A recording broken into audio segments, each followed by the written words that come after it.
With European elections slated for June and dozens of other votes to be held around the world this year, the annual conference on the Panel for the Future of Science and Technology could not have been on a more topical subject. How to make democracy more inclusive. MEPs and researchers discuss the accessibility of the democratic process. We see that elections are manipulated by social media in a way we wouldn't have foreseen that.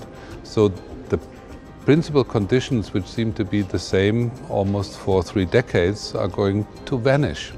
And I think that a parliament, but also academia, should look what lies ahead. What can we do to make that much more attractive? To achieve true inclusivity, Professor Bruter thinks the EU first needs to diagnose what's wrong.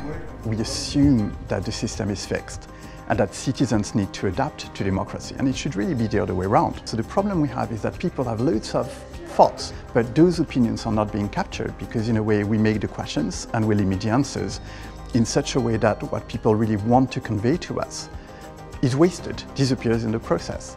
So the real problem is to actually try to be less institution-centric. A better adapted system would help create an environment of mutual understanding between generations and between people and their political representatives. Adopted. A democratic system that's inclusive and responsive to the needs of citizens.